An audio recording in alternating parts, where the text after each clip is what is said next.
باش نعمل معاكم الخبز اللي محشي بالشوكولاته. عندي 150 مليلتر متاع ماء، باش نحط معاهم 3 مغرفات كبار متاع سكر،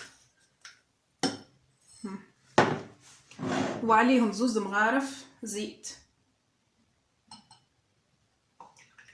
زيتونه. لهنا استعملت، انتي تستعملي تحب عليه باهي 2.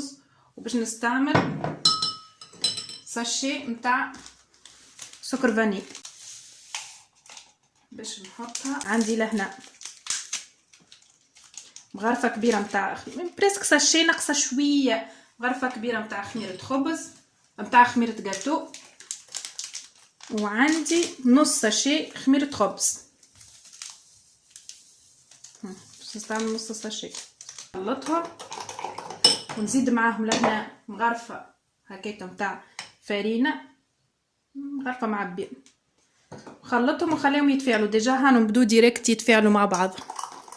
خلطهم باهي. لأنا نسيت ما قلت لكمش نزيد، اذا كان عملتوا ماء نزيد معاه مغرفه كبيره نتاع شو اسمه حليب مجفف. لهنا حطيته في ساشي باش ما يفسدش، هذاك علاش حطيته في الزوز، مخليته في الساشي نتاعو الداخلانيه وحطيته في الساشي هذايا. نزيد معاه مغرفه، هو ديجا تفاعل سايي دونك عادي نجم نزيدو مع الخليط اللي باش نعملو. سينو اذا كان ما عندكمش الحليب هذايا تعملوا 150 مليلتر متاع واحد متاع حليب، بلاصه الماء تعملوا حليب.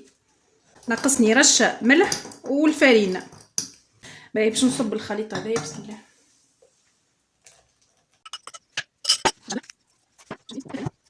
نزيد في الفرينه بشوي بشوي ونلم العجينه نتاعي باش ناخذ قدر مغرفه كبيره نتاع زبده، نحلها فيها ونكمل نزيد نعجن.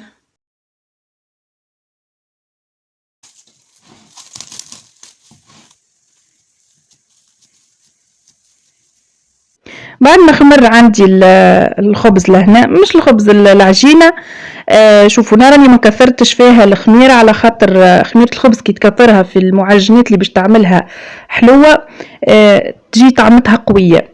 دونك نعمل شويه مش برشا فيها باش هكاكا الطعمه ما تطلعليش فيها بالكل. لهنا دهنتها من داخل، عندي زبدة ذوبتها ودهنتها بالسباتول من داخل. باهي تحبوا تعملوها كويرات كويرات على راحتكم.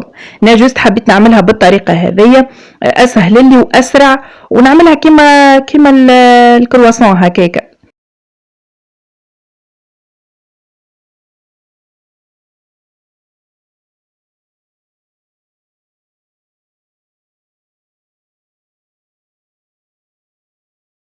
تو نغطيها ونخليها تخمر لتضاعف وبعد نحطها في الفور. هاوين لأنا بعد لطاب. تو عندي لهنا شحور هاو طايب ديجا، حطيته في الفريجدير، عملته ريتو لونه هكا خاطر عامله فيه وقتها الزعفره وعامله فيه الورد الشايح، ريحته ما شاء الله. وزدت عليه ساشي متاع سكر فانيليا.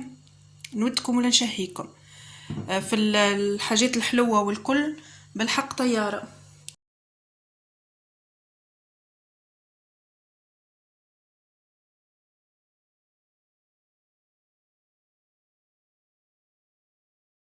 نوريكم شويه. شوفوا لهنا مازال سخونه، مش منجمه نشدو. شوفوا من لوطه، شوفوا ها.